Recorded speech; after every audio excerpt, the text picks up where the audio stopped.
में मीना मंच कार्यक्रम के द्वारा हमारी बच्चियां जागरूक हो रही हैं। तो आज हम उस विषय में यहाँ पर चर्चा परिचर्चा करने के लिए एकत्रित हुए हैं। तो हमारे विद्यालय की पावर एंजल, आइए हम मिलते हैं। हमारे विद्यालय की पावर एंजल रागिनी है जो कक्षा 7 की है।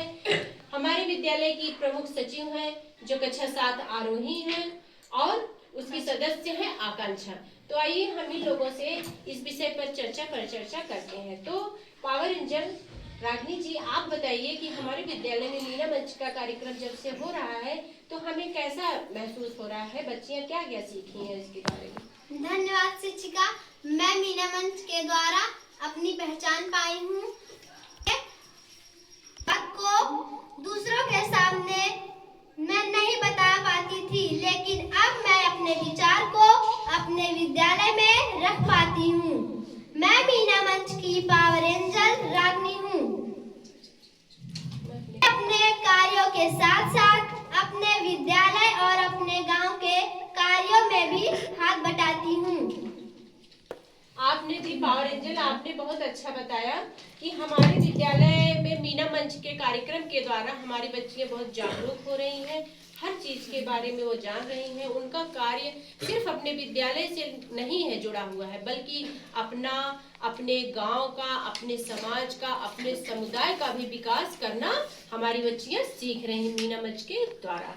तो आइए हमने जो है पावर एंजल के विचार सुने, तो आइए हम आरोही जी का भी विचार सुनते हैं। जी आरोही जी, आप बताइए आप क्या क्या सीखी हैं अपने विद्यालय में मीना मंच कार्यक्रम के द्वारा। मीना मंच ने मुझे बोलना सिखाया। पहले मैं बहुत शर्मीली थी, अपनी बात दूसरों से कह नहीं पाती थी, लेकिन मैं अब अपनी बात दूसरों के सामने रख पाती हूँ। मीना मंच को मैंने समझा और यह संकल्प लिया कि अब कोई भी बच्चा अपनी पढ़ाई बीच में नहीं छोड़ेगा और अब सभी बच्चे नियमित स्कूल जाते हैं। बहुत बढ़िया। आपने जो बताया कि विद्यालय कोई भी बच्चे नहीं छोड़ेगा, ये बहुत ही मेन बिंदु होता है। अगर नियमित विद्यालय आइए, बच्चे नियमित विद्यालय आएंगे तो विद्यालय में अच्छी अच्छी चीजों को वो सीखेंगे। इसका मतलब है कि मीना मंच के प्लेटफॉर्म से हम बहुत कुछ सीख रहे हैं। चलिए हम आगे बढ़ते हैं। इस चर्चा पर चर्चा को आगे बढ़ाते हुए आप आकांक्षा जी से हम आपके विचार जानना चाहेंगे। मीना मंच की सबसे अच्छी बात यह है कि यह एक कार्यक्रम नहीं है, यह हमारे सीखने पर जुड़ा हुआ है। जैसे संतुलित भोजन पर चर्चा करके अपने स्वास्थ्य को उत्तम बना सकते हैं।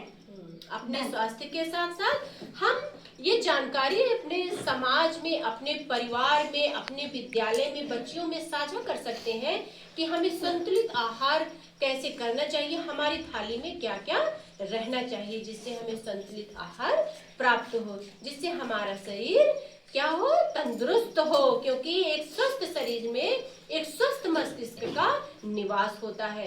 अगर हमारा शरीर स्वस्थ रहेगा तो हमारा मन भी पढ़ने में लगेगा, हमारा मस्तिष्क भी स्वस्थ होगा। तो आइए, अभी आप लोगों ने देखा कि मीना मंच के कार्यक्रम के द्वारा हमारे विद्यालय में बहुत बड़े परिवर्तन हो रहे हैं। बच्चियां जागरूक हो रही हैं, हर टोल फ्री नंबरों को वो जान रही हैं। तो इसी तरह इस कार्यक्रम की कड़ी को यहीं समाप्त करते हैं और आगे आपके सामने समक्ष फिर हम कुछ लेके नया प्रस्तुत होंगे। धन्यवाद।